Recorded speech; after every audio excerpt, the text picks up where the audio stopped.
Outside his glittering Christmas party, the cold billionaire stopped breathing. His ex was standing there, clutching two twins he never knew existed. "Hi, my beautiful family. Welcome back to Mr. Peter's Stories. May the Almighty bless every woman with a peace that softens every sorrow, a strength that carries every burden with grace, and a light so pure it warms the world around her. May your hearts be protected from every hurt, your homes filled with quiet comfort, and your days overflow with blessings that follow you like a gentle shadow. You are the ones who sacrifice silently, love endlessly, and rise even when life tries to break you. I pray the doors of mercy open for you, the paths of goodness stretch before you, and every prayer you whisper in loneliness be answered with kindness. May joy return to your hands, may healing rest on your shoulders, and may you always walk wrapped in divine love." Sam Brown had spent 5 years building an empire on the ashes of the only woman he'd ever loved.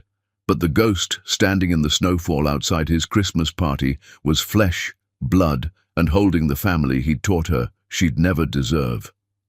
The penthouse glittered like a diamond suspended over Manhattan. Crystal chandeliers cast prismatic light across marble floors where the city's elite celebrated Sam's freedom. His divorce from Lillian had finally been finalized after years of public humiliation and private torture. The woman his mother had chosen for him had nearly destroyed everything he'd built, and tonight was supposed to mark his resurrection. Sam stood at the floor-to-ceiling windows, champagne glass forgotten in his hand, staring at the impossible sight below. Through the swirling snow, she stood on the sidewalk, like a figure from a dream he'd buried deep. Abigail Grace, the name he hadn't allowed himself to speak in 5 years. The woman he'd abandoned for family approval and inherited wealth. She wore a black coat that must have cost her months of saving, her natural hair pulled back in an elegant style. But it was the two small boys clutching her hands that made Sam's chest constrict. They couldn't have been older than 4 or 5, dressed in matching coats, their faces turned up toward their mother as she stood frozen in the snowfall. A man stormed out of the building, Dominic Ashford, a wealthy investor Sam's business partner had introduced around earlier that year. Sam watched in horror as Dominic climbed into a waiting car without a backward glance, leaving Abigail and the children standing in the falling snow. The exhaust from the departing vehicle hung in the cold air like a ghost. "Sam, darling, you're ignoring your guests." His mother's voice cut through his shock. Eleanor Brown appeared at his elbow, elegant and cold as the winter night. She wore diamonds that probably cost more than most people earned in a lifetime. "Come back to the party. The mayor is asking for you." "That woman down there," Sam said quietly, unable to look away. "Do you recognize her?"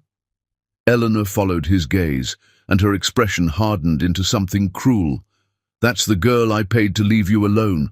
Apparently she learned nothing from our conversation. I heard through the society pages that she trapped Dominic Ashford the same way she tried to trap you. Some women never learn their place." Sam's blood ran cold. The champagne glass in his hand suddenly felt heavy as lead. "What do you mean you paid her?" "Years ago, darling. She was becoming a problem, all those romantic notions filling your head. You were talking about proposing, for heaven's sake, to a girl with no family, no connections, no future. I gave her money to disappear and she took it. Quite eagerly, I might add. Now she's someone else's disaster." Eleanor sipped her champagne, completely unconcerned. "Dominic just announced their divorce inside the party. Quite the scene. He said he couldn't continue living a lie. Something about the children not being his problem anymore. Poor taste, really, announcing it at your celebration." Sam felt the floor shift beneath him. Every assumption he'd built his life on was crumbling. "You paid Abigail to leave me. I saved your future. You were infatuated with that girl, ready to throw away your inheritance for someone so far beneath our family. I did what any mother would do. I protected you from yourself." She touched his arm, her fingers cold even through his suit jacket. "Now stop brooding and come greet your guests. This is your night." Before Sam could respond, Before he could process the magnitude of his mother's betrayal, his business partner approached with an uncomfortable expression. Gerald Thorne had been Sam's mentor for years, a man he respected. "Sam, I apologize profusely for my nephew's behavior. Dominic has always been impulsive, but announcing a divorce at your party was beyond inappropriate. My sister is mortified." "The woman," Sam managed, his voice sounding distant to his own ears. "Abigail, is she still downstairs?" "I believe she left moments ago. Took the children and got into a taxi. Terrible situation, really. The marriage never should have happened. My sister tried to warn Dominic, but he wouldn't listen. Now he's finally seen sense." Gerald shook his head. "The woman came with baggage, you understand. Children from questionable circumstances. My nephew tried to make it work, but family pressure finally opened his eyes." Sam looked back out the window, but the sidewalk was empty. Only snow remained, falling softly on the space where she'd stood. The city lights blurred the edges of the storm, making everything look surreal.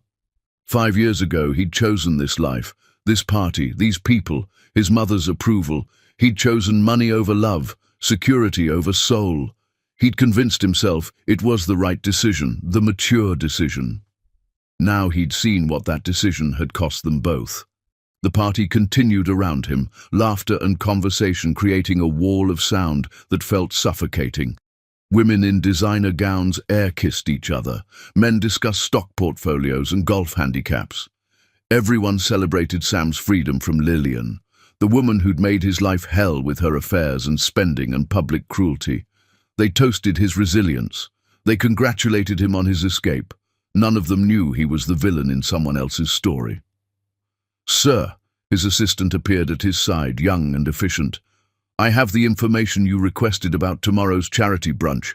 The Ashford family will be in attendance. Protocol requires you to sit at the head table with the sponsors. Your mother has already confirmed the seating arrangements." "I'll be there," Sam interrupted. He had to see her again. He had to know what his mother had done, what had happened in the 5 years since he'd let Eleanor convince him that Abigail wasn't good enough for the Brown family name.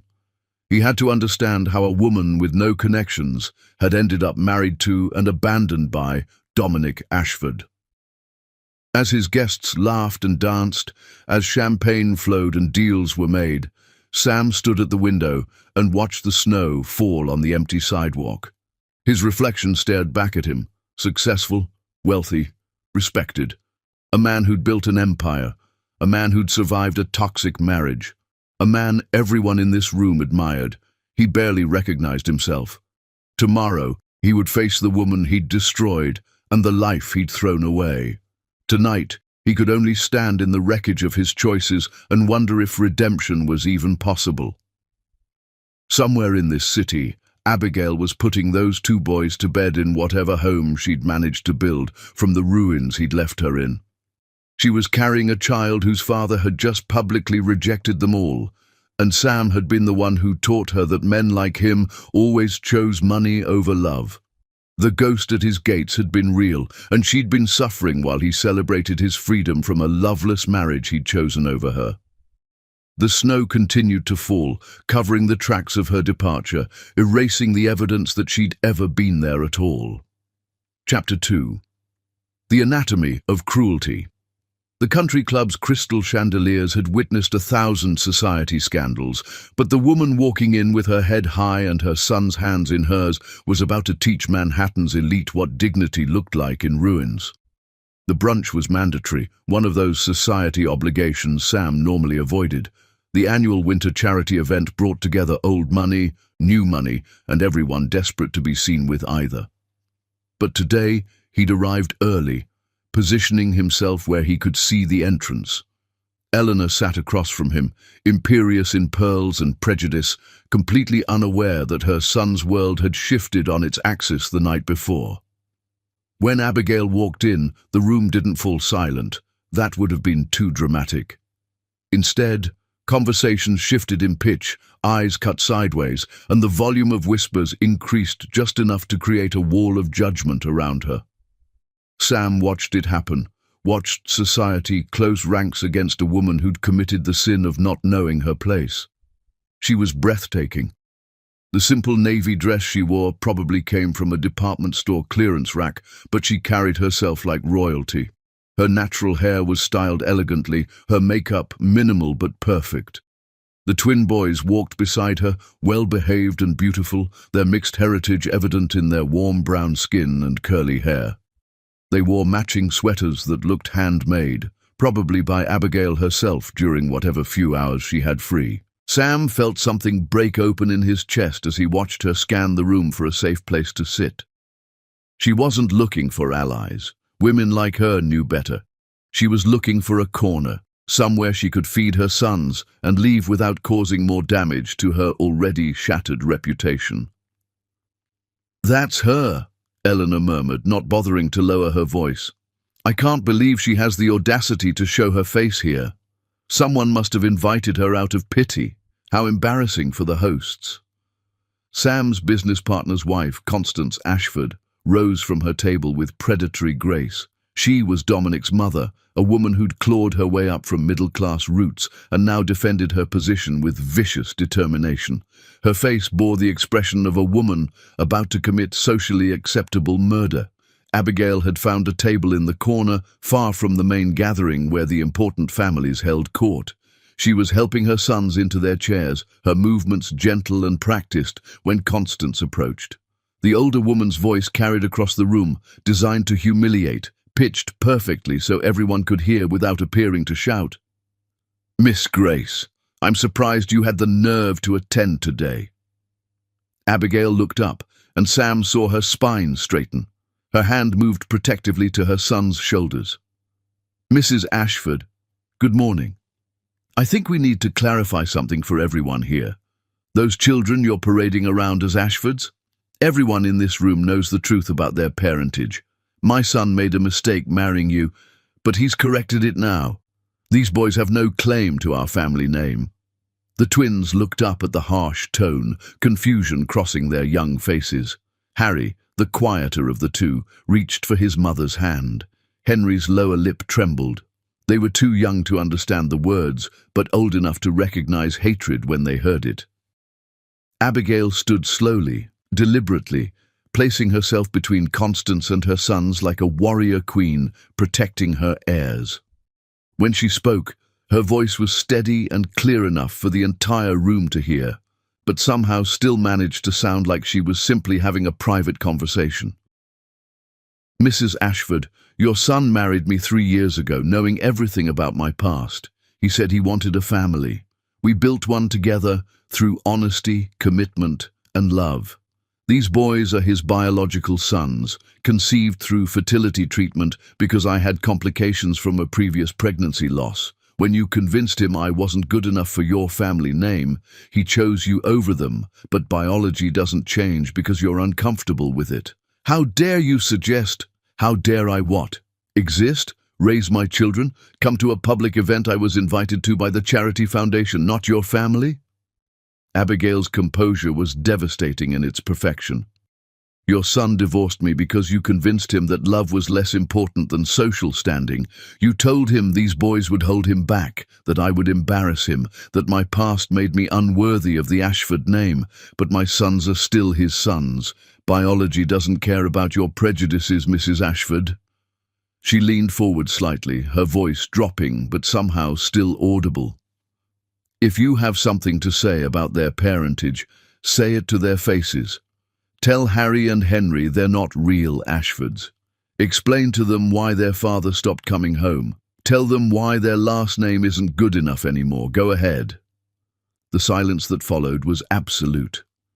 Constance's face flushed red, her mouth opening and closing like a fish drowning in air. She had no response that wouldn't make her look exactly as cruel as she was. Around the room, women shifted uncomfortably. Even the most hardened society matriarchs looked away.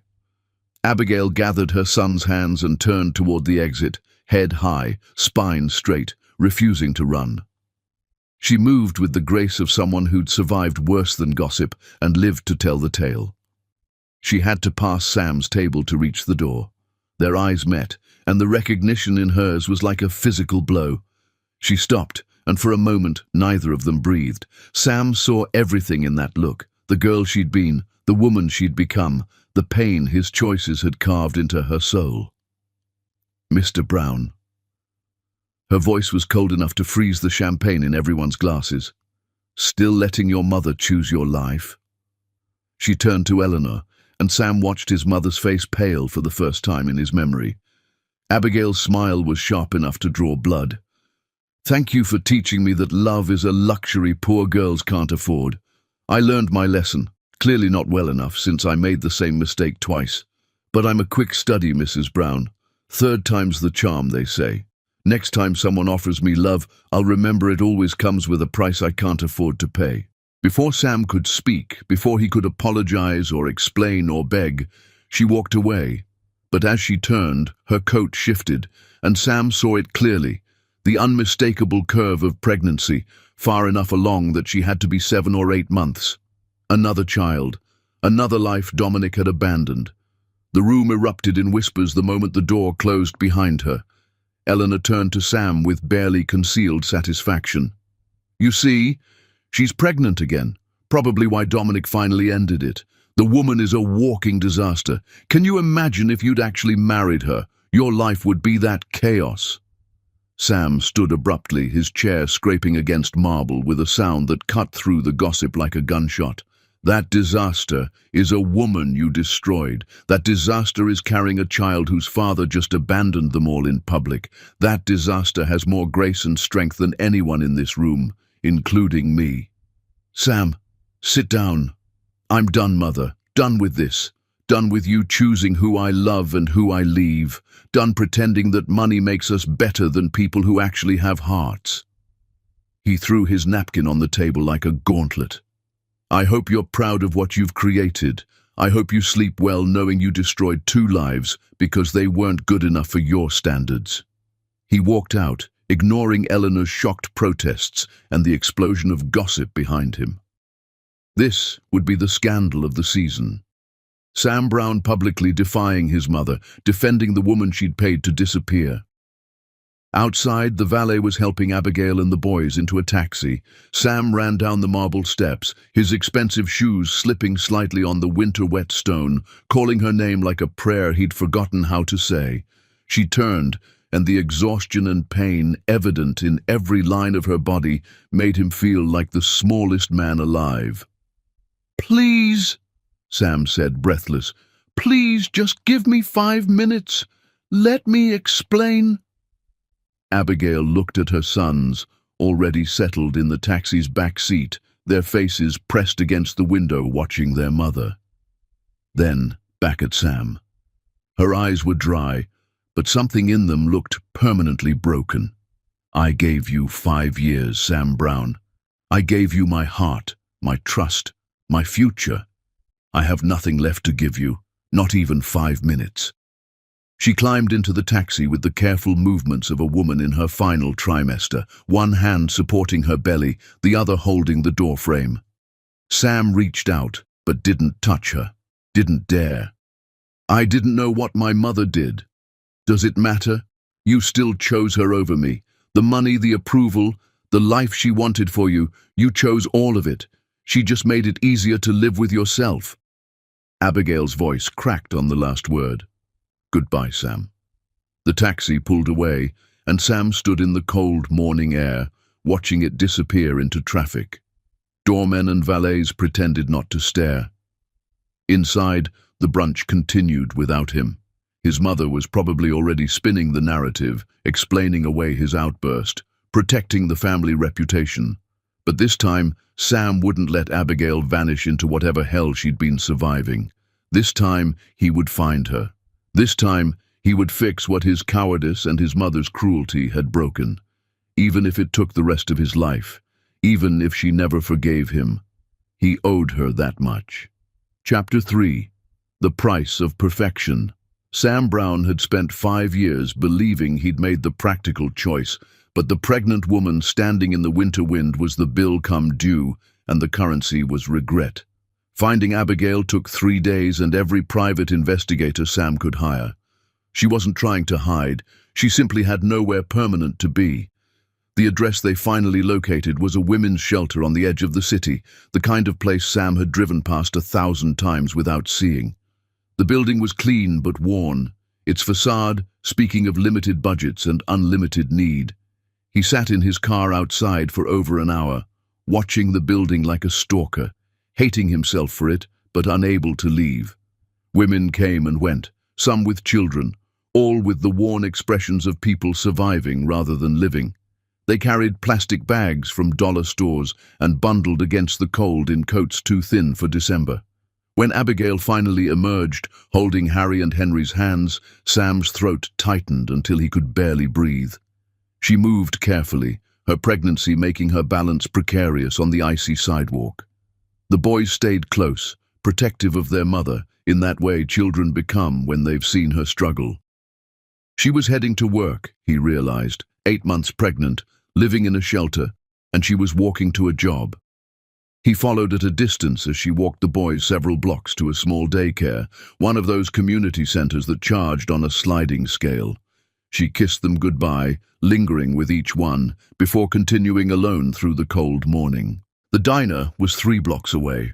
Sam watched through the plate glass window as she tied on an apron over her pregnant belly and began taking orders. She smiled at customers, refilled coffee, carried trays that looked too heavy for someone in her condition. She moved efficiently despite obvious exhaustion, muscle memory carrying her through the motions of survival. Sam ordered black coffee and watched her work for 2 hours, each minute sharpening the knife of his guilt. She never sat down. Her feet had to be killing her. Once, she paused by the kitchen door, hand pressed to her lower back, face tight with pain. Then she straightened and kept going. This was what his choice had created. This was the life Eleanor's money had bought. He waited until her shift ended before approaching.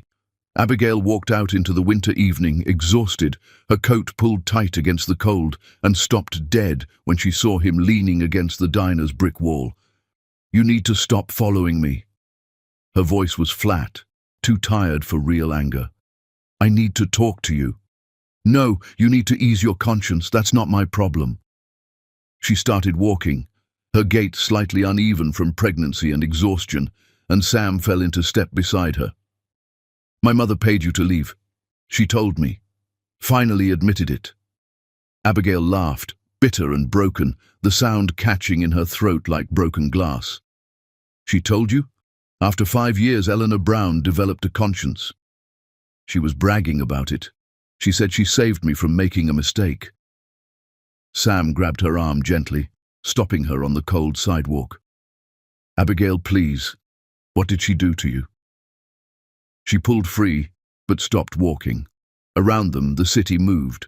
Cars passing, people rushing home from work, the normal rhythm of evening. They stood like an island in the current. "Your mother came to my apartment. You were at work, planning our future, talking about how you'd handle telling your family about us. I was pregnant." The world tilted. "What?" "Pregnant. 8 weeks. I was waiting for the right time to tell you." Abigail's voice was remarkably steady considering the words that came out. "Eleanor showed up with an envelope of cash and a speech about knowing my place. She said you'd never actually marry me, that you were just amusing yourself until someone appropriate came along. She said she was saving both of us from an ugly scene. I didn't know. She told me if I really loved you, I'd take the money and disappear. That watching you sacrifice your inheritance and your future for a poor girl and an unwanted baby would destroy you. That you'd resent me eventually, hate me for trapping you." Abigail's hand moved unconsciously to her pregnant belly, protecting the child she carried now as she hadn't been able to protect the one she'd lost.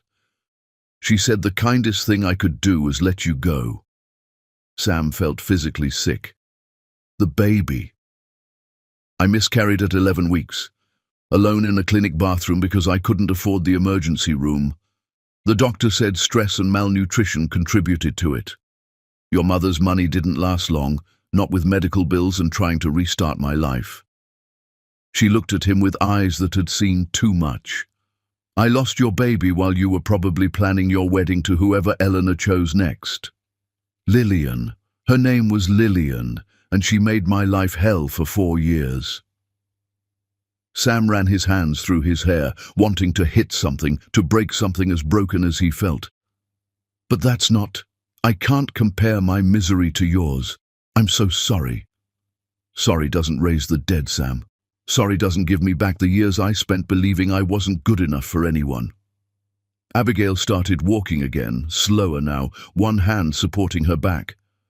"I met Dominic 2 years after you. I was working 3 jobs, barely surviving. He was kind, patient. He knew about you, about the miscarriage, all of it. He said he'd give me the family I'd lost."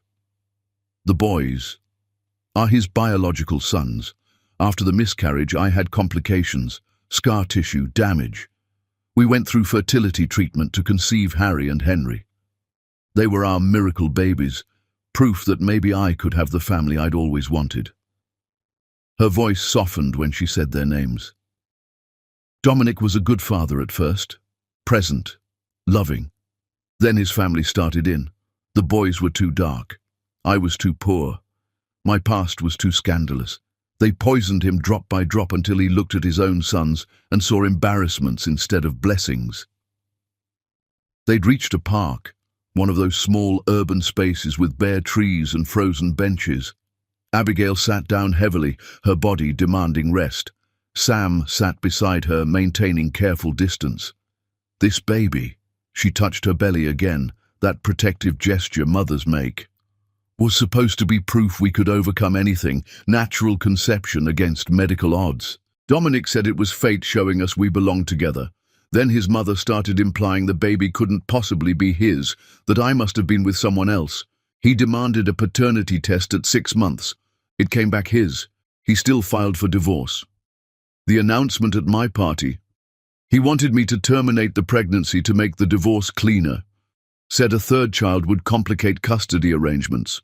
When I refused, he announced it publicly to humiliate me into compliance. Thought if he made me desperate enough, I'd do anything." Abigail's laugh was hollow. "He doesn't know me very well. I've been desperate before. I survived it." Sam wanted to touch her, to offer comfort, but knew he'd lost that right years ago. "Where are you staying?" "Shelter for now. I'm on waiting lists for subsidized housing, but that takes months. I work as many shifts as they'll give me at the diner, save every penny for when the baby comes. The shelter has rules about how long I can stay, especially with 3 children. After I deliver, I'll have maybe 2 weeks before I need to find something else." "Let me help." "No." "Abigail, no." She stood with effort, her voice sharp. "I don't need your guilt money. I don't need to be another one of your charitable projects. I needed you 5 years ago when your mother was calling me a gold digger while I cried in that clinic. I needed Dominic when his family was calling my children mistakes. I don't need men anymore. I have my sons. I'll have my daughter. That's enough." "It's not enough. You're 8 months pregnant, working yourself to exhaustion, living in a shelter." "And whose fault is that?" The anger finally broke through her exhaustion. "You taught me that love was conditional, that when things got hard, when family disapproved, when the choice was between me or comfort, you'd choose comfort. Dominic reinforced that lesson, so forgive me if I don't trust the man who started this pattern to suddenly break it." She walked away, her stride uneven but determined. Sam sat on the frozen bench and watched her go, knowing she was right. He'd been the first domino, the original sin in her story of abandonment. But he'd also been young, stupid, and under his mother's thumb. Dominic had been a grown man who'd promised her the world and then crushed it because his family disapproved. They were both guilty, but Sam had laid the groundwork for every man who'd hurt her after. His phone buzzed. Eleanor, demanding to know where he'd been, the board meeting he'd missed, the dinner party tonight he was expected to attend, all the obligations of his carefully constructed life pulling at him like chains. Sam looked at the phone, then at the direction Abigail had gone. For 5 years, he'd chosen obligation over love. For 5 years, he'd let his mother dictate his choices. He turned off the phone and started walking in the direction she'd gone. He wouldn't lose her again. Not to pride, not to his mother, not to Abigail's entirely justified anger. This time, he'd fight, even if she never forgave him, even if all he could do was ensure she and those children survived. It was the very least he owed her. Chapter 4. The Fortress of Survival. Abigail Grace had rebuilt herself from ruins twice, but the billionaire standing in the women's shelter doorway would learn that some fortresses were built to keep out exactly men like him. Tracking Abigail to the shelter felt like crossing into another world. Sam had lived his entire life in Manhattan, but the neighborhoods his driver navigated to were unfamiliar territory. The shelter itself was housed in a converted school building, its windows protected by bars that were meant to keep danger out, but looked like they kept desperation in. He waited outside for 3 days before approaching, not because he couldn't find the courage, but because he needed to understand her life before disrupting it further. He watched her leave for work before dawn, return to collect Harry and Henry from daycare, help them with homework in the shelter's common room, visible through the front windows. He saw her ration food at dinner, giving the boys extra from her plate when she thought no one was looking. On the 3rd day, he couldn't take it anymore. He approached the shelter's director, a woman named Teresa, who'd spent her entire career helping women rebuild from nothing. She listened to his story with the kind of look that could strip paint. You want to help her? Pay her back rent somewhere safe, set up a fund for medical care, but you don't get to see her unless she agrees, you don't get updates unless she allows it, you're not buying access to her life. Sam wrote a check for more than Abigail would earn in a year, with instructions to use it for housing deposits, medical care, whatever she needed. Teresa took it but didn't thank him. Rich men love to throw money at problems they created. It's the daily showing up that matters, Mr. Brown. Can you do that? I'm going to try. He left his card, his number, a letter he'd rewritten a dozen times, explaining everything his mother had done, everything he'd failed to do. Then he went home to his penthouse and didn't sleep, wondering if Abigail would call or if that letter would end up in the trash where it belonged. She showed up at his office a week later. Sam's assistant buzzed him mid-morning. Sir, there's a woman here who won't give her name. She says you're expecting her, but you don't have any appointments. Send her in. Abigail walked through his door like a queen entering enemy territory. She wore the same worn coat, but underneath it, Sam glimpsed a new dress, probably purchased with money from Teresa. Her pregnancy was even more pronounced than before, the baby clearly preparing for arrival soon. She threw his letter on his desk. The envelope was worn, like she'd opened and read it many times. How dare you? Abigail, how dare you go behind my back to the shelter director? How dare you leave money like that some kind of solution to what you broke? Her voice shook with fury. Your mother did this, threw money at the problem and expected me to disappear. You're doing the exact same thing. Sam stood, came around the desk but didn't approach her. It's not guilt money, it's what I owe you. For what? For your child that never got born? For the 5 years I spent believing I wasn't worth fighting for? She was crying now, angry tears she tried to wipe away.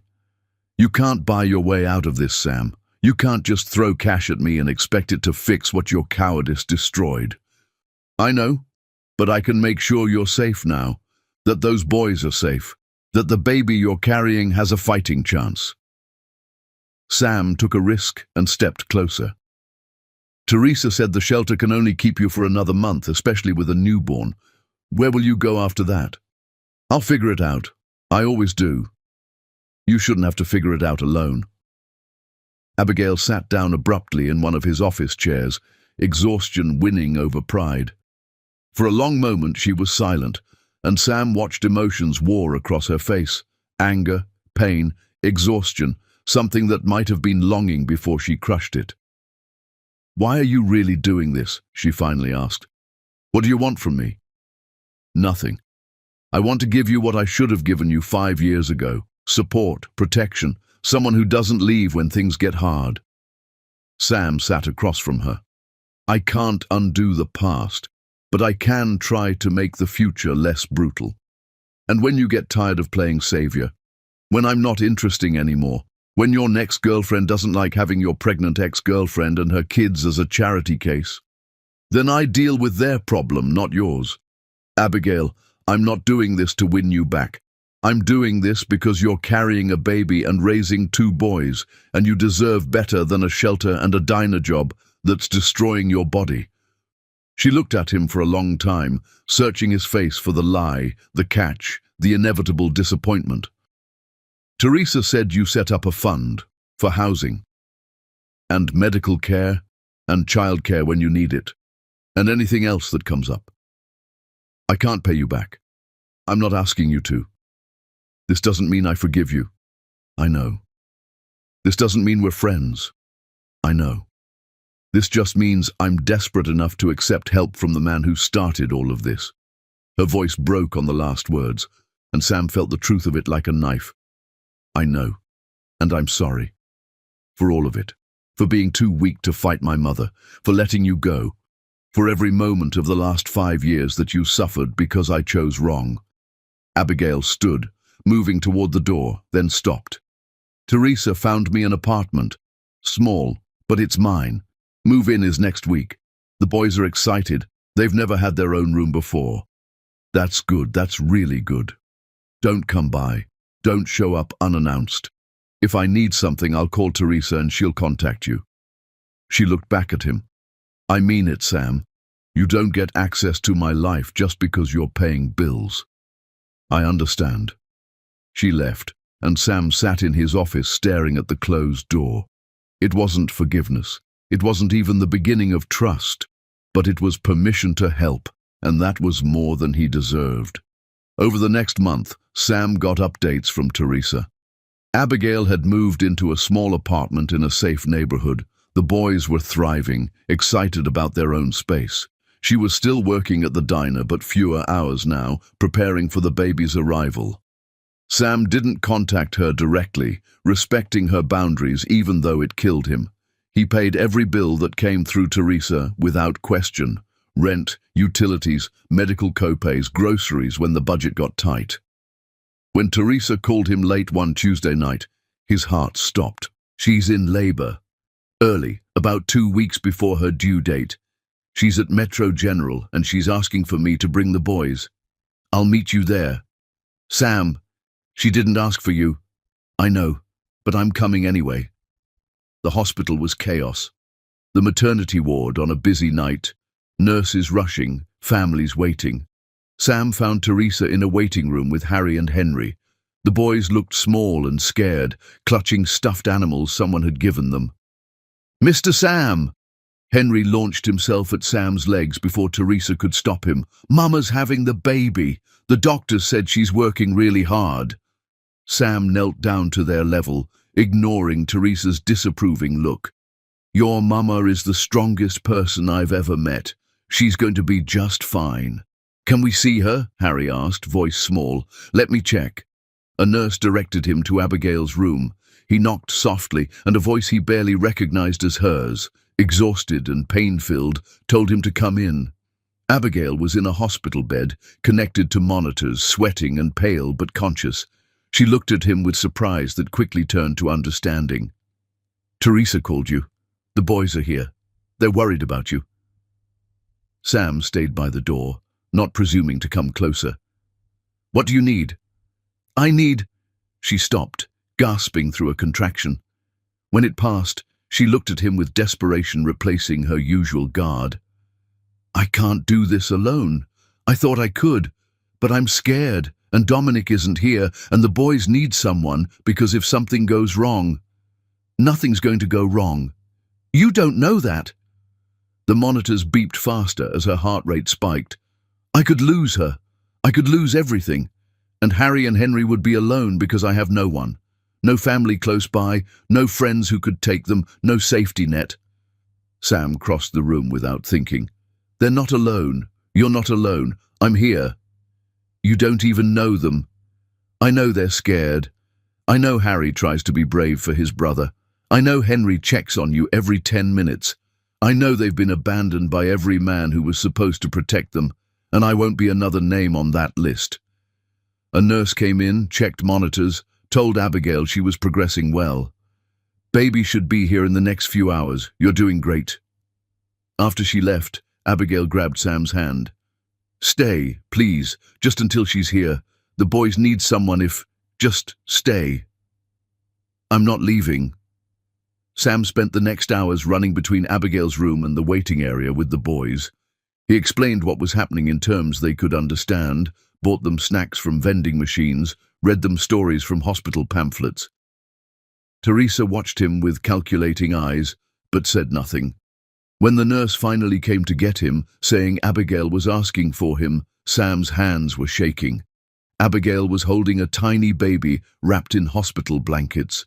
She looked exhausted but transcendent, tears streaming down her face as she stared at her daughter. "She's perfect," Abigail whispered. "Ruby Grace, born at 7 pounds, 2 ounces, healthy and strong." Sam stood in the doorway, throat tight. "She's beautiful." "The boys, can they come in?" "I'll get them." He brought Harry and Henry back, and they climbed carefully onto the hospital bed, staring at their new sister with wonder. Ruby made small noises, and Henry giggled.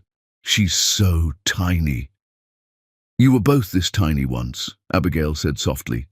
She looked up at Sam, standing awkwardly by the door. "Thank you, for staying with them, for being here. There's nowhere else I'd be." They stayed for an hour, the boys asking a million questions, Abigail answering patiently despite obvious exhaustion. Finally, a nurse suggested the boys should go home and rest, come back tomorrow. Sam helped gather their things. "I'll take them home, get them to bed, bring them back in the morning." Abigail nodded, too tired to argue. As Sam was leaving with the boys, she called his name. "Sam, you were right about not having to do this alone. Thank you." It wasn't forgiveness, but it was a crack in the wall she'd built, and Sam would take it. Chapter 5. The Slow Thaw. Sam Brown's penthouse had hosted galas, supermodels and senators, but the woman recovering in his guest room and her 2 boys in Spider-Man pajamas were the only residents who'd ever made it feel like home. The discharge from the hospital brought complications Sam hadn't anticipated. Abigail's new apartment wasn't ready. The landlord had found code violations that needed repair before move-in. The shelter wouldn't take her back with a newborn. Their insurance didn't allow it. She had nowhere to go. Sam made the offer before Teresa could suggest anything else. "Stay with me, just until the apartment is ready. I have the space, staff who can help, and the boys won't have to change schools." Abigail, still weak from delivery, looked at her sleeping daughter. "This is temporary. Completely temporary. And I pay rent." "Absolutely not." "Sam, Abigail, you just had a baby. Let me do this, please." She agreed because she had no other choice, and Sam knew it. He hated that she was backed into a corner, but he wouldn't waste the opportunity to prove himself. Moving them in felt surreal. His modern, empty penthouse suddenly filled with children's voices, baby crying, the chaos of real life. His housekeeper, Rosa, took one look at Harry and Henry and immediately started child-proofing with the efficiency of someone who'd raised 5 of her own. The boys were overwhelmed. They ran from room to room, discovering the game room, the library with floor-to-ceiling windows, the kitchen bigger than their entire shelter room had been. "Mr. Sam," Henry breathed, "are you a king?" "Nobody, just someone who's been very lucky." "Can we really stay here?" "As long as you need to." Abigail was installed in the largest guest suite with Ruby's bassinet beside the bed. Sam had Rosa stock it with everything a new mother might need: diapers, formula, even though Abigail was breastfeeding, extra blankets, comfortable chairs for night feedings. "This is too much," Abigail said from the bed where she was supposed to be resting. "It's enough," Sam corrected. "For once in your life, let something be enough." Those first days were chaos. Ruby cried constantly, that newborn cry that signaled a baby learning how to exist in the world. Abigail was exhausted, her body recovering, trying to establish breastfeeding while managing 2 active boys. Harry started having nightmares about his mama disappearing. Henry regressed slightly, needing extra reassurance. Sam handled all of it. He walked the penthouse at 3 a.m. with Ruby when Abigail needed sleep, learning every inch of his home while singing off-key lullabies. He sat with Harry during nightmares, promising over and over that Mama was just in the next room. He helped Henry with his fears, showing him it was okay to be scared sometimes. Rosa watched this transformation with knowing eyes. "You're good with them, Mr. Sam. I'm faking it." "All parents fake it. The good ones just admit it." She handed him a bottle for Ruby's supplemental feeding. "That woman in there is watching you, testing to see if you'll leave when it gets hard." "I won't." "Then show her. Not with words, with showing up." Sam showed up. Every morning, he checked on Abigail before heading to work. Had she slept? Did she need anything? Every evening he came home and took over childcare completely so she could rest. He learned that Harry needed firm boundaries and Henry needed extra affection. He learned that Ruby preferred being held facing out so she could see everything. He learned that Abigail took her coffee black now instead of sweet like she used to. Another thing, the years had changed. 2 weeks in, Sam found Abigail in the living room late one night, rocking Ruby and crying silently. He sat beside her without speaking, just present. "I'm so tired," she finally whispered. "I love her so much, but I'm so tired, and I feel like I'm failing everyone. The boys need attention I can't give them. Ruby needs me constantly. I can't even think about going back to work, but the bills keep coming and your charity has an expiration date." "Stop." Sam gently took Ruby, who'd fallen asleep mid-feeding. "You're not failing anyone. You're recovering from childbirth while raising 3 children. You're not supposed to be perfect. You're supposed to be surviving. But the apartment repairs are taking longer than expected and I can't keep staying here." "Why not?" "Because this isn't my life. This penthouse, the housekeeper, the casual way you handle everything like money solves every problem. This isn't real. It could be, if you'd let it." Abigail looked at him with exhausted eyes. "What are you saying?" "I'm saying stop putting a timeline on this. Stop treating this like temporary charity. You're here. The kids are safe. Ruby is healthy. Why does it have to end?" "Because nothing good lasts. Because every man who's promised me stability has eventually decided I wasn't worth the trouble." She was crying again, hormones and exhaustion overwhelming her usual control. "I can't let myself believe this is permanent, Sam. I can't survive losing it when you change your mind." Sam wanted to argue, to promise, to swear he'd never leave. But words were cheap. He'd already proven that once. Instead, he just sat with her, holding her daughter, being present in the moment. "Ask me again tomorrow if I'm still here," he finally said. "And the day after. And the day after that. Eventually, maybe you'll believe it." The next morning brought new challenges. Harry came down with a stomach virus, spending most of the day miserable and needing his mama. But Abigail was still recovering, and Ruby needed constant attention. Sam stayed home from work, handling Harry's care while Rosa helped with Henry and Ruby. He learned how to comfort a sick child, how to clean up messes without making them feel bad, how to make the kind of boring soup that helps upset stomachs. By evening, Harry was sleeping peacefully, and Sam was exhausted in a way board meetings never achieved. Abigail found him in Harry's room, sitting in a chair watching the boy sleep. "You stayed home." He needed someone. "You didn't have to do that." "Yes, I did." Sam stood, stretched his aching back. "He's a kid. He's sick. Someone had to be here." Dominic never stayed home when they were sick. Said he couldn't miss work for every little thing. "Dominic was an idiot." Abigail laughed, small but genuine. "Yeah, he was." She moved into the room, checking Harry's forehead for fever. "Thank you. For today. For all of this. You don't have to keep thanking me. I don't know what else to do. I'm not used to people helping without expecting something in return." Sam looked at her in the dim light from Harry's nightlight. "I'm not expecting anything. I'm just trying to be what I should have been 5 years ago." "You can't change the past." "No, but I can try not to repeat it." They stood in comfortable silence, both watching Harry sleep, before heading back to their separate rooms. But something had shifted. The wall between them wasn't gone, but it had a few more cracks. 3 weeks into their arrangement, the landlord called. The apartment repairs would take another month, maybe more. Abigail hung up the phone and started crying, overwhelmed by the constant setbacks. Sam found her on the terrace, Ruby in a carrier against her chest, staring at the city. "The apartment isn't going to be ready, I heard. So you stay here. I can't keep taking advantage of your guilt." "You're not taking advantage. You're accepting help. There's a difference."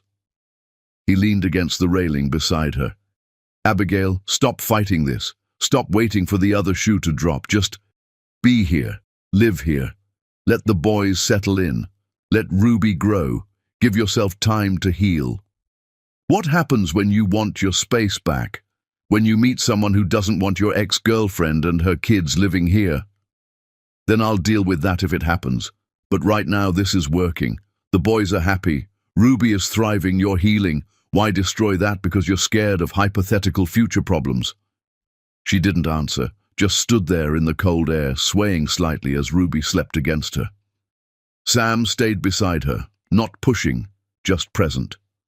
Finally, she spoke. "Okay, we'll stay, but only until I can work again and save enough for a real place. This is still temporary. Whatever you need to tell yourself." That night, after everyone was asleep, Sam sat in his living room and looked around. Children's toys were scattered across his expensive rug. Bottles were drying in his designer kitchen.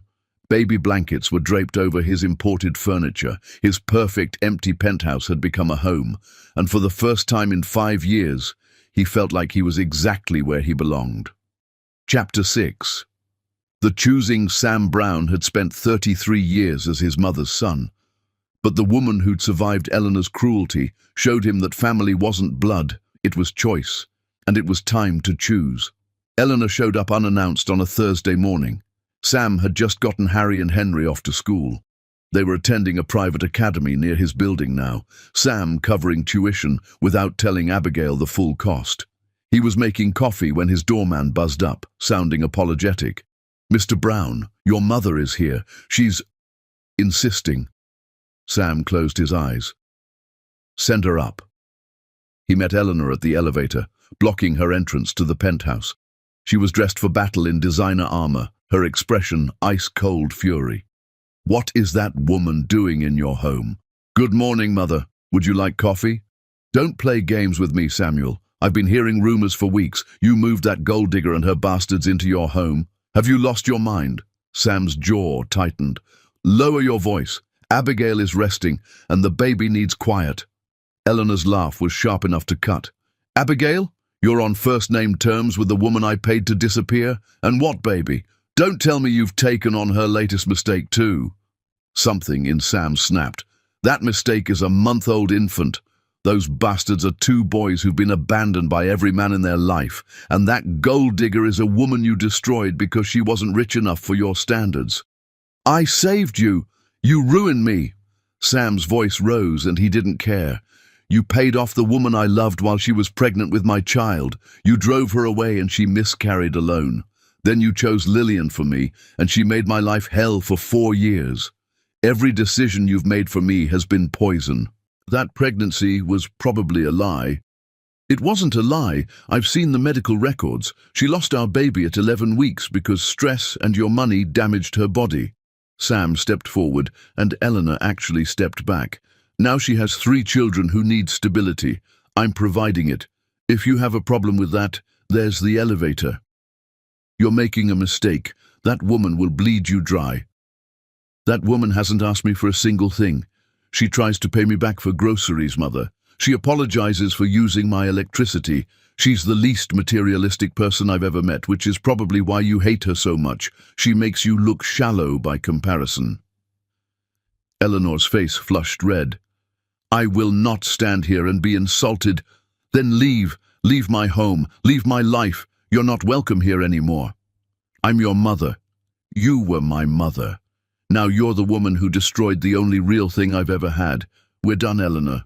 Completely done. You'll regret this. When she leaves you, when those children disappoint you, when you realize I was right all along, then I'll regret it alone, because you won't be there to say I told you so. You'll be wherever people go when they've burned every bridge they have." Eleanor drew herself up, gathering her dignity like a cloak. Fine. Throw away your family for that woman. But don't come crying to me when it all falls apart. I'm removing you from the will, from the family trust, from everything. I already have everything that matters. She left without another word, her heels clicking on marble like gunshots. Sam stood there until the elevator doors closed, then went back inside to find Abigail standing in the hallway with Ruby in her arms, tears on her face. You didn't have to do that. Yes, I did. I should have done it 5 years ago. Sam ran his hands through his hair. She's right, though. I'll be cut off. The trust fund, the inheritance, probably several business connections. It's going to get ugly. Then I'll leave. Take the kids and... No. He crossed to her in 3 strides. Absolutely not. You're not leaving. She wants you to leave. That's what she's counting on, that I'll choose money over you again. I won't. Abigail adjusted Ruby in her arms, the baby starting to fuss. Sam, I can't ask you to give up your entire life. You didn't ask. I chose. There's a difference. He gently touched Ruby's head, that instinctive gesture he'd developed over weeks of helping with her. These kids deserve better than what they've gotten. You deserve better. If Eleanor can't see that, then she doesn't deserve to be part of our lives. Our lives. Sam realized what he'd said. If you'll let me be part of them. I know I'm not their father.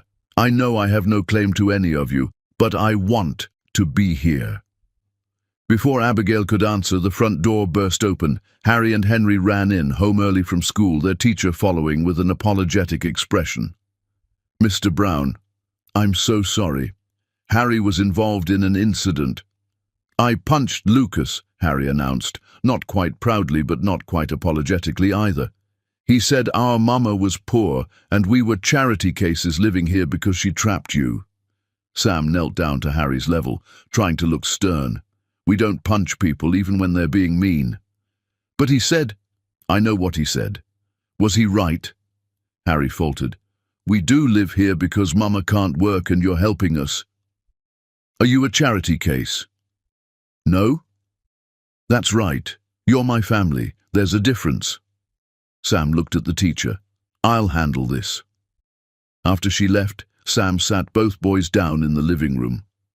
Abigail joined them, Ruby now sleeping against her shoulder. It felt like a family meeting, something real and important. Listen, Sam started. Some people are going to say mean things about us, about your mama, about why you're here, about me. They're going to be wrong, but that doesn't mean it won't hurt. Like how Daddy Dominic's family said we were mistakes, Henry asked quietly. Exactly like that, and it's not true. But punching people who say mean things doesn't fix anything, Harry. You know what does? What? Proving them wrong by being amazing, by being kind when they're cruel, by showing them that you're exactly who you're supposed to be, regardless of what they think. Harry considered this. That's harder than punching. Yeah, it is. But you're tough enough to do it. They talked for another hour about school and bullies and what family meant. Eventually the boys wandered off to their rooms, and Sam was left with Abigail in the fading afternoon light. You called them your family. I did, if that's okay. Is it true, or are you just saying it to make them feel better? Sam looked at her, really looked at her. She was recovering from childbirth, exhausted from night feedings, wearing yoga pants and one of his old shirts because she'd come here with almost nothing. Her hair was pulled back in a messy bun. She had no makeup on. She was the most beautiful thing he'd ever seen. It's true. You're my family, all of you. Harry with his fierce protective instincts, and Henry with his big heart, and Ruby with her midnight concerts. You, with your strength and your refusal to take charity and your love for those kids that makes me understand what courage actually means. He moved closer. I know I don't deserve you. I know I failed you. But if you'll let me, I'll spend the rest of my life being the man I should have been. What about when it gets hard? When the money's really gone and society really does cut you off, and you remember why you chose differently before? Then we'll figure it out together, because, Abigail, I was miserable with all that money and status. I'm happy now at 3 a.m. with a crying baby and 2 boys who need help with homework and a woman who still hasn't forgiven me. This is where I want to be." Abigail was quiet for a long time. Ruby woke up and started fussing, and Sam automatically reached for her. Abigail handed her over, watching as he settled the baby against his shoulder and started the gentle bounce walk that calmed her. "You're good at this. I have a good teacher. Sam, I'm not ready to forgive you. Maybe I never will be completely. What happened 5 years ago broke something in me. Then Dominic shattered what was left. I know. But you're here. You're showing up. You cut off your mother for us. You're learning how to calm a baby and mediate playground fights and make breakfast without burning the kitchen down." She smiled slightly. "That's worth something." "What's it worth?" "Time. A chance to see if this is real. If you really meant it when you said family." It wasn't forgiveness. It wasn't love. Not yet. Maybe not ever again. But it was possibility, and Sam would take it. He'd take whatever she was willing to give and prove himself worthy of more, one day at a time. That night, after the boys were in bed and Ruby was sleeping, Sam found Abigail in the kitchen making tea. She moved easier now, the worst of the recovery behind her. "Eleanor called," she said without preamble, "left a voicemail, said if I leave you alone, she'll set up a trust fund for the kids, give us enough money that I'd never have to work again." Sam's blood ran cold. "What did you say?" "I deleted the message." Abigail met his eyes. "I don't want her money. I don't want anything from people who use it as a weapon. If we're doing this, if we're trying to be a family, then we do it without her." "Are we? Trying to be a family? I don't know, but I'm willing to find out." She moved closer. "Don't make me regret this, Sam Brown. I'll spend the rest of my life making sure you don't." She went to bed soon after, and Sam stayed up watching the city lights and thinking about choices. He'd chosen wrong once. It had cost him everything that mattered. Now he was choosing right, and it was costing him everything that didn't. Fair trade. Chapter 7. The War for What Remains. Dominic Ashford had discarded his family like yesterday's news, but when another man claimed his children, suddenly fatherhood was worth fighting for. The custody papers arrived on a Tuesday morning, delivered by a private courier who'd obviously been paid for discretion. Sam signed for them and immediately called his lawyer, reading through the demands while his blood pressure climbed. Dominic wanted full custody of all 3 children. He claimed Abigail was an unfit mother, unstable, living with a man she barely knew, exposing the children to an unsafe environment. He wanted Harry, Henry, and Ruby placed with his family while they sorted out appropriate arrangements. Sam found Abigail in the nursery, changing Ruby. One look at his face, and she froze. "What happened?" He handed her the papers and watched her face drain of color as she read. Her hands started shaking so badly she had to put them down. "He wants to take them, all of them, even Ruby." Her voice was barely a whisper. "He abandoned Ruby before she was born. He hasn't seen Harry and Henry in months, and now he wants custody." Sam pulled out his phone. "I'm calling my lawyer. We'll fight this." "With what? He has resources, family connections, judges in his pocket." Abigail picked up Ruby, holding her like someone might snatch the baby away at any moment. "I'm a single mother living on your charity. How does that look to a judge?" "It looks like a mother rebuilding her life with support from someone who cares about her." "It looks like I traded one rich man for another." She was crying now, angry tears that she tried to wipe away with one hand while clutching Ruby with the other. "His lawyers will twist everything. They'll make it sound like I'm using you, like I'm unstable, like I'm exactly what his mother always said I was." Sam wanted to comfort her but knew she'd pull away. Instead, he focused on the practical. "We document everything. School records showing Harry and Henry thriving, medical records showing Ruby's progress, character witnesses. We prove you're an excellent mother and Dominic is doing this out of spite." "It won't be enough." She was probably right. Dominic's family had connections Sam was just beginning to understand. They'd already started a whisper campaign. Sam had heard it at work, at the club, in the subtle ways society closed ranks. The story being spun was that Abigail had trapped Dominic, then jumped to Sam when better money came along. His phone rang. Gerald Thorne, his business partner. "Sam, we need to talk about this situation." "There's nothing to discuss. Dominic abandoned those children. He doesn't get to take them back when it's convenient. My nephew made mistakes, yes, but he's trying to rectify them. His family can provide stability." His family called those boys' mistakes to their faces. They told Abigail she wasn't good enough. They're the reason Dominic left in the first place. Be that as it may, the optics are terrible.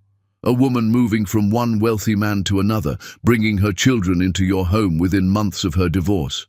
You must see how it looks. I see how it is. A mother protecting her children from a man who threw them away. If you can't see that, then we don't have anything else to discuss. He hung up before Gerald could respond. Abigail was watching him with haunted eyes. "This is going to cost you everything. Your business relationships, your reputation, possibly your company." "Then it costs me everything." Sam finally crossed to her, putting his hands on her shoulders gently. "Abigail, listen to me. I will not let Dominic take those children. Whatever it takes, whatever I have to sacrifice, we're going to win this." "How? We're not married. You're not their father. You have no legal standing." She stopped abruptly, understanding dawning on her face. "No. It's the only way to give me legal standing. If we're married, if I adopt them, no. Absolutely not.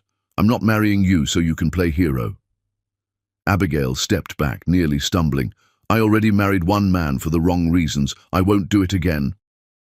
"Even if it means keeping your children?" The question hung between them like a blade. Sam hated himself for asking it, for using her fear as leverage. But Dominic's lawyers would destroy her in court. A single mother, no resources, living with her ex-boyfriend. They'd paint her as unstable, immoral, unfit. A married couple providing a stable home was much harder to attack. "This isn't fair," Abigail whispered. "You shouldn't have to marry me to help me. I shouldn't have to marry anyone to keep my own children." "You're right. It's not fair. But it's practical."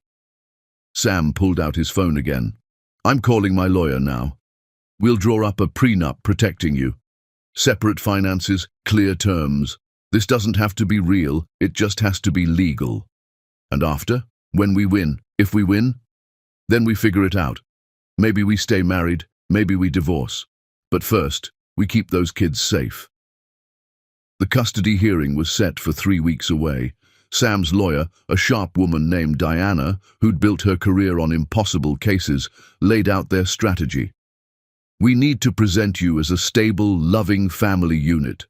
Dominic will argue that Abigail is a flight risk, that she's mercenary, that the children don't have a real home.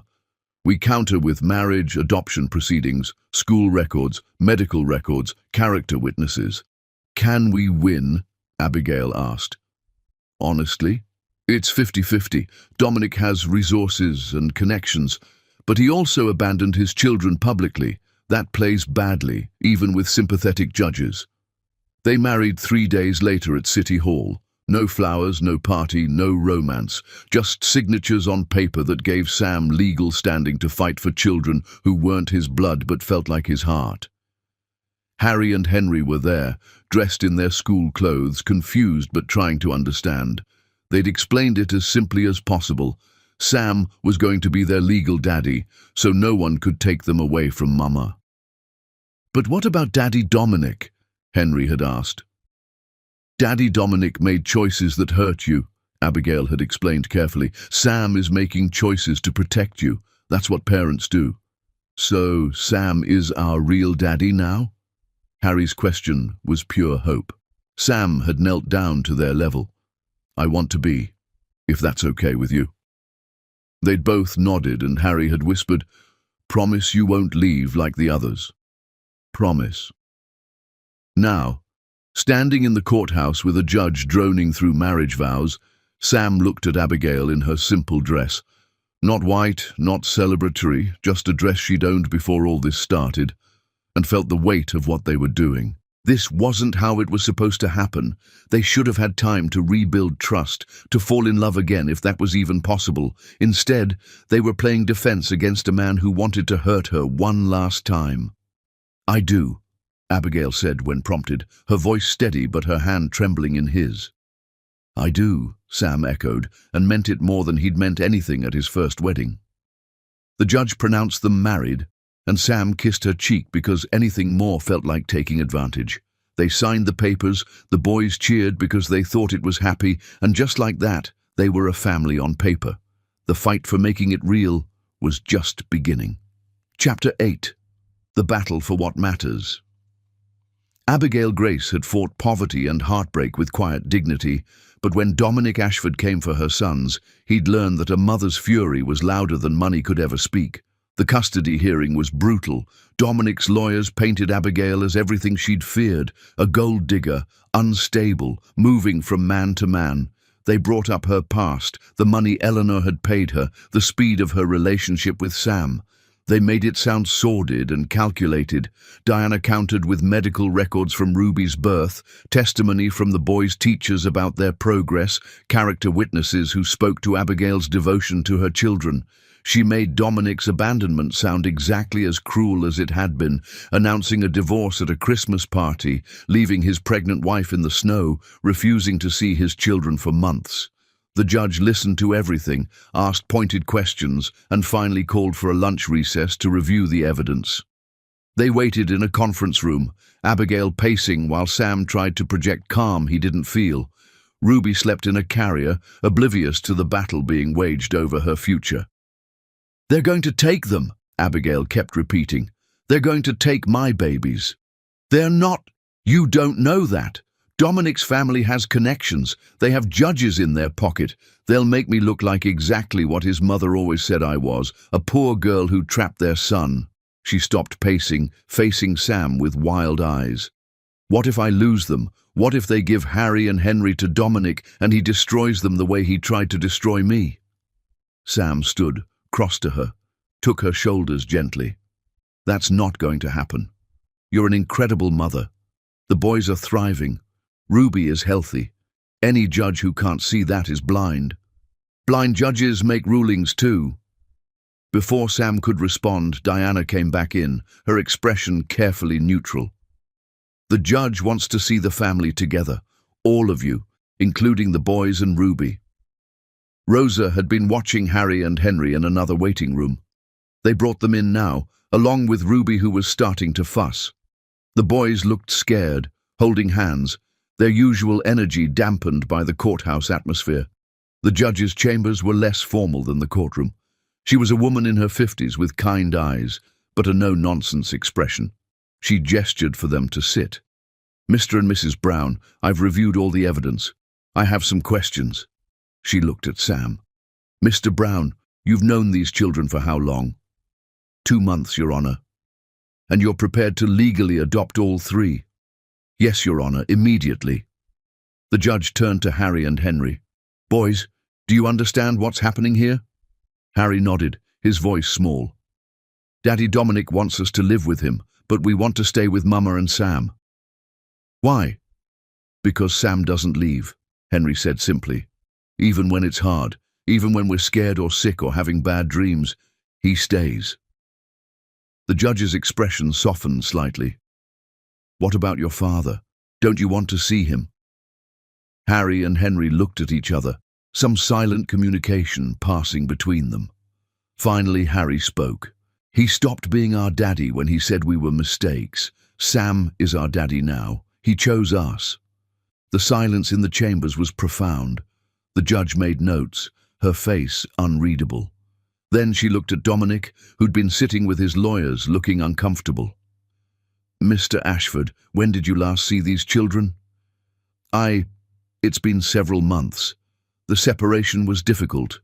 You announced your divorce at a party and left your pregnant wife standing in the snow. Is that correct?" Dominic's lawyer interjected, but the judge held up a hand. "I'm asking Mr. Ashford directly. Did you abandon your wife and children publicly?" It wasn't like that. It was exactly like that, the judge said coldly. I've reviewed the evidence. You haven't seen Harry in 4 months. You've never met Ruby. You filed for divorce while your wife was pregnant, demanded she terminate the pregnancy, and when she refused, you humiliated her publicly. Now you want custody. My family can provide stability. Your family called these children mistakes. Your mother has publicly stated she never accepted them. You want me to give her custody? The judge looked disgusted. Mr. Ashford, I don't know what you're trying to accomplish here, but using your children as weapons in whatever vendetta you have against your ex-wife is not going to work in my courtroom. She turned to Sam and Abigail. Mrs. Brown, your marriage is recent, very recent. That concerns me. Your Honor, Abigail spoke up, her voice clear despite her fear. I married Sam to give him legal standing to help protect my children, but it's more than that. He's been there for them in ways their biological father never was. He sits up with them when they have nightmares. He helps with homework. He learned how to comfort a colicky baby so I could sleep. He cut off his own mother when she tried to hurt us. He sacrificed his business relationships and his inheritance to defend us. That's what a father does. The judge considered this. Mr. Brown, is this marriage real, or is it a legal strategy? Sam looked at Abigail, then at Harry and Henry, then at Ruby sleeping in her carrier. Your Honor, I married Abigail to protect these children.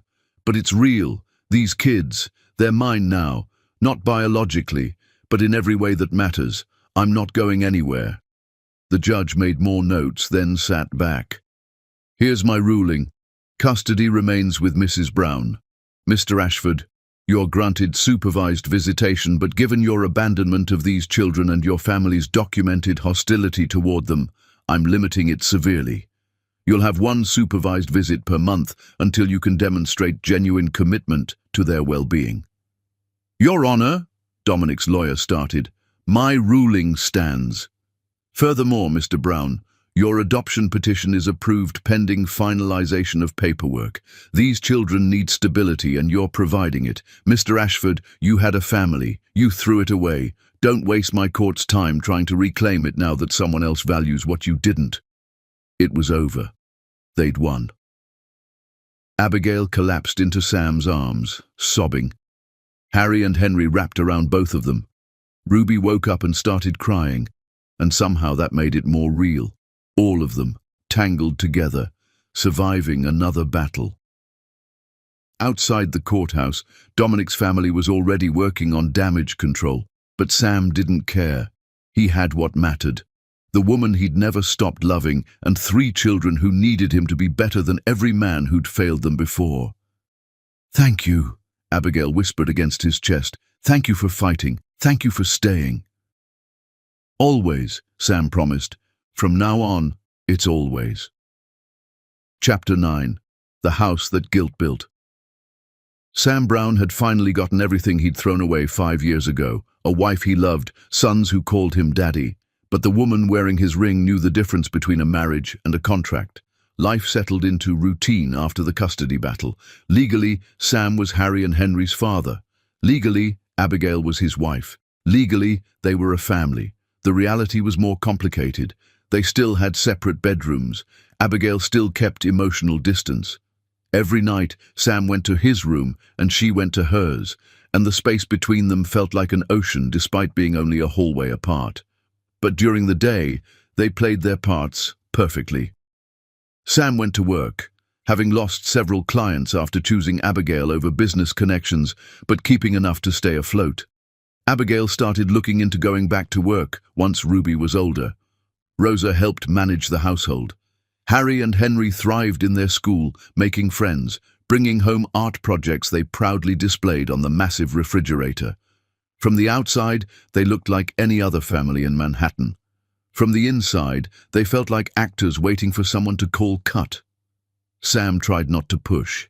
He'd help with the boys' homework, take them to the park on weekends, handle night wakings when Ruby fussed. He proved himself through actions, not words, showing up every single day without demanding recognition. But he wanted more. He wanted his wife to look at him without wariness. He wanted to erase the careful distance she maintained. He wanted what they'd had 5 years ago, before he'd been stupid enough to let it go. One Saturday afternoon, Harry brought home a school assignment: draw your family. He worked on it at the kitchen table with fierce concentration, while Sam made lunch and Abigail fed Ruby. When Harry finished, he held it up proudly. 4 stick figures, Mama with long hair, 2 boys, a baby, and 1 tall figure labelled Daddy Sam. "Can I show Mama?" Harry asked. "Of course, buddy." Sam watched from the kitchen as Harry presented his drawing. Abigail stared at it for a long moment, her eyes filling with tears, then pulled Harry into a hug.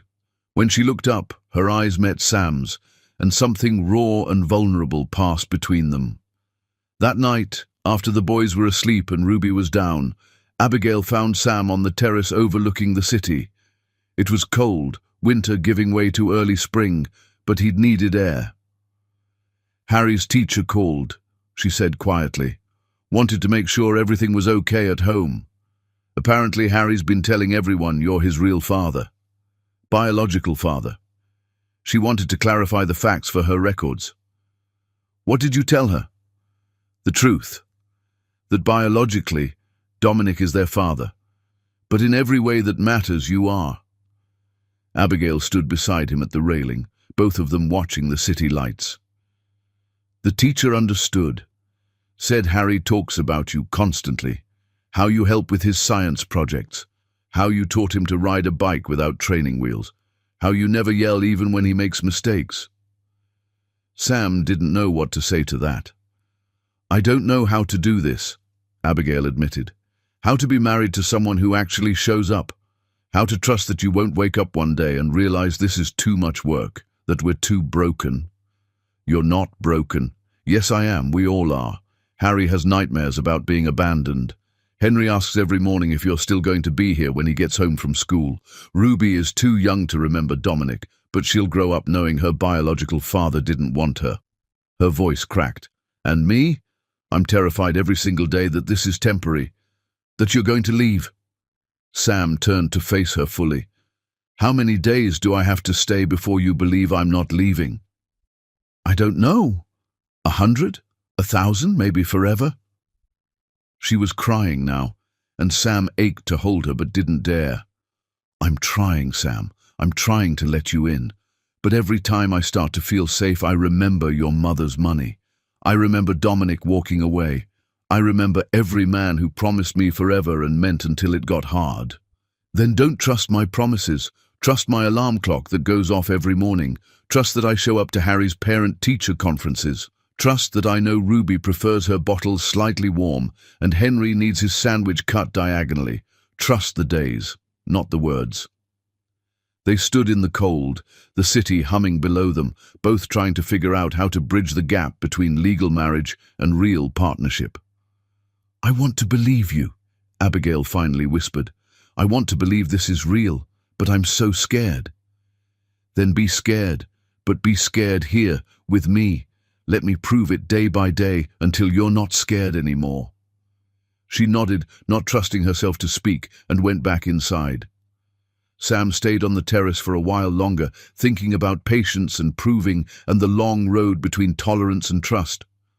The next morning, Henry crawled into Sam's bed at dawn. "Are you awake?" "I am now, buddy. What's up?" "I had a dream that you left like Daddy Dominic, that you said we were too much trouble and you didn't want to be our daddy anymore." Henry's voice was small, scared. "Will you leave?" Sam pulled Henry close. "No, I'm not leaving. Not today, not tomorrow, not ever." "But Daddy Dominic said that too, before he left." And there it was, the fundamental fear these children carried. Sam had no perfect answer, no guarantee that would erase years of abandonment. He just had today, and tomorrow, and the day after that. "You're right. Daddy Dominic did say that, and he broke his promise. That was wrong. That hurt you."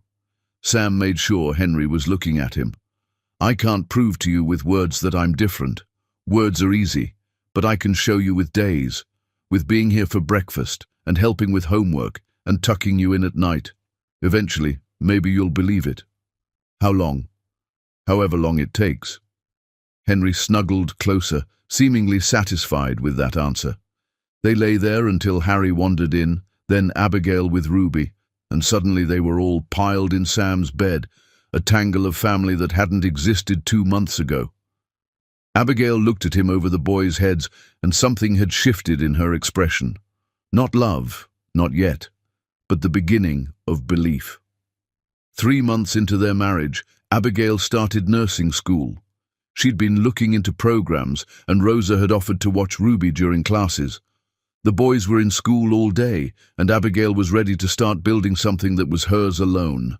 Sam encouraged it completely. You should absolutely do it. You'll be an incredible nurse. It's expensive. 3 years of school, and I'd need to work part-time for clinical hours. We'll figure it out.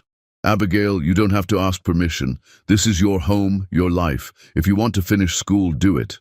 Just like that, just like that.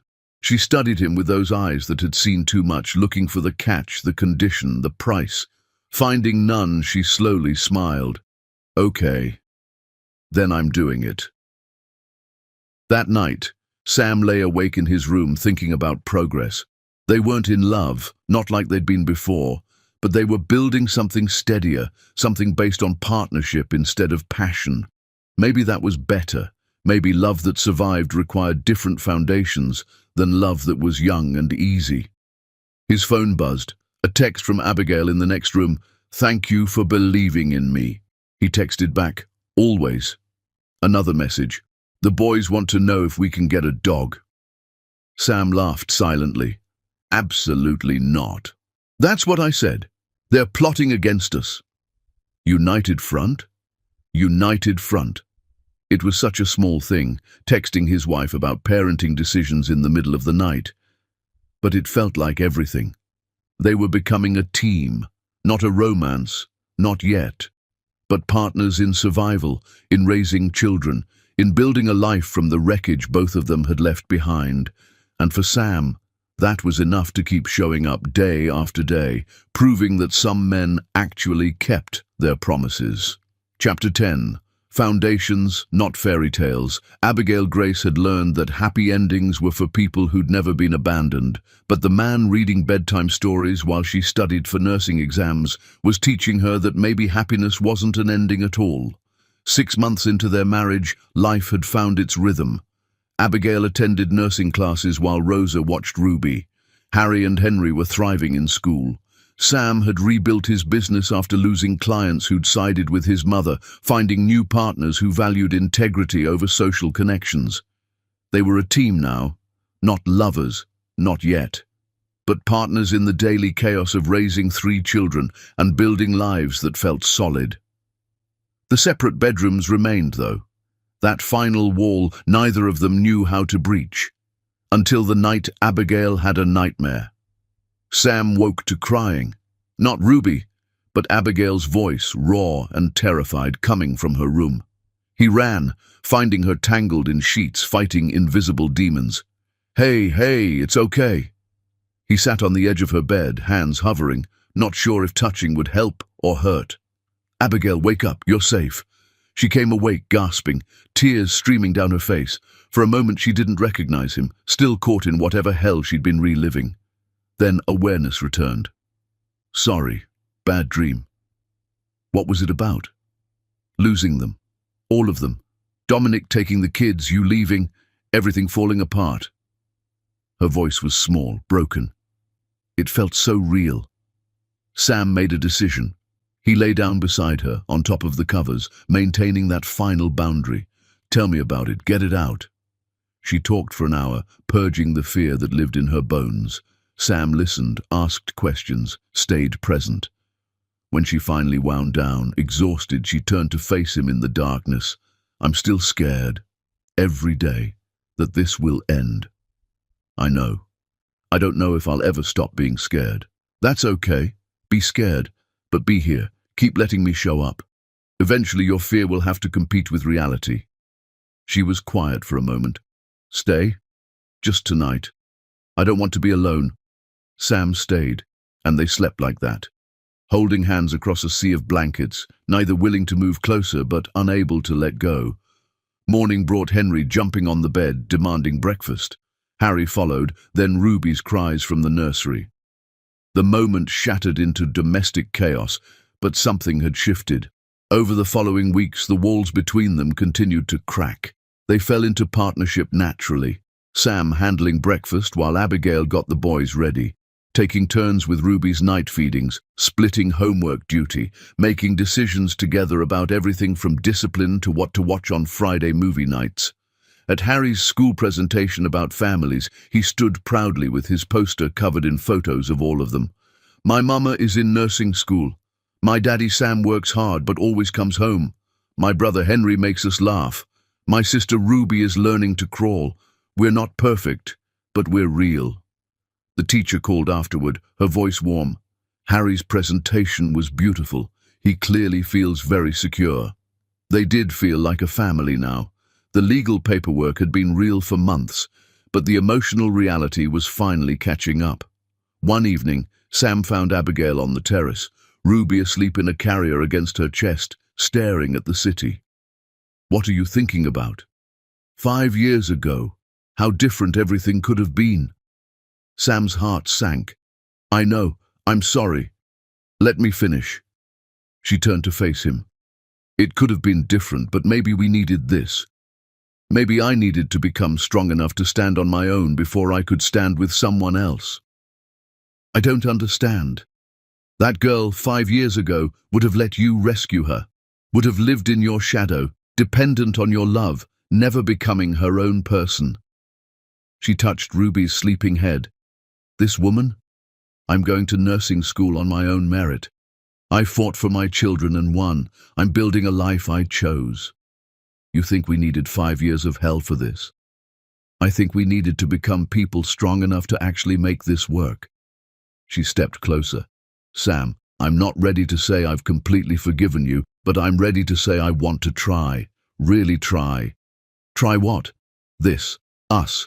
Being married for real, not just on paper. Sam felt his heart stop. Are you sure? No, but I trust you. That's enough for now. That night, they moved Sam's things into her room. Their room now.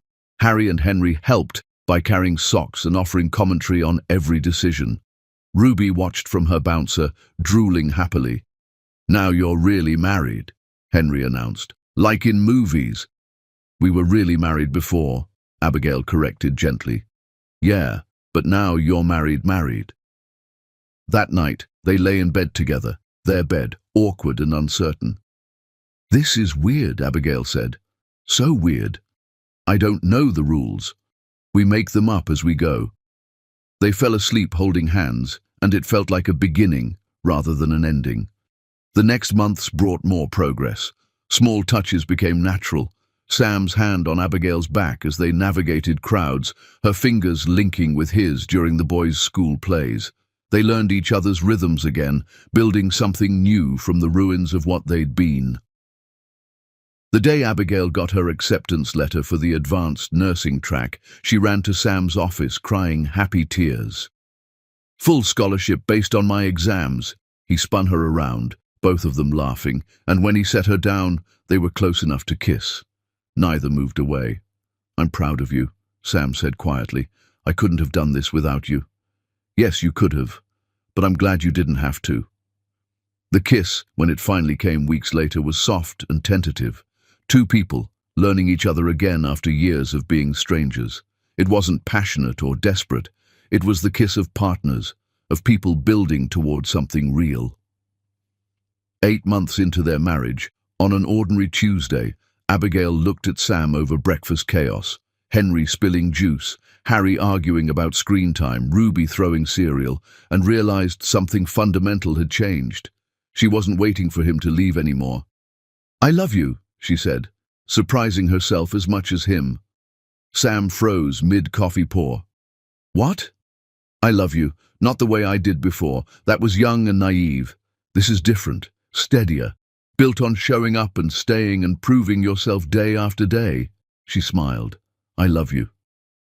Sam put down the coffee pot, crossed to her, took her face in his hands. I never stopped loving you, not for one day in 5 years. I know. I finally believe it. They kissed while the boys made exaggerated gagging noises, and Ruby banged her high chair tray, and it was perfect because it was real. That night, after the children were finally asleep, they lay in their bed, truly theirs now, and talked about the future. "What do we tell them?" Abigail asked. "About how we got here, when they're older and ask why we got married? The truth, that I made mistakes, that you survived them, that we found our way back to each other through 3 children and enough stubbornness to outlast every doubt." Sam pulled her closer. "That love isn't always romantic. Sometimes it's choosing to show up at 3 a.m. when the baby won't sleep. Sometimes it's cutting off your mother to protect your family. Sometimes it's just being present, day after day, until trust becomes love, becomes forever." That's a long answer. It's a long story. Abigail laughed, the sound free and genuine. "Yeah, it is." Through the windows, the city glittered. Inside, their children slept soundly.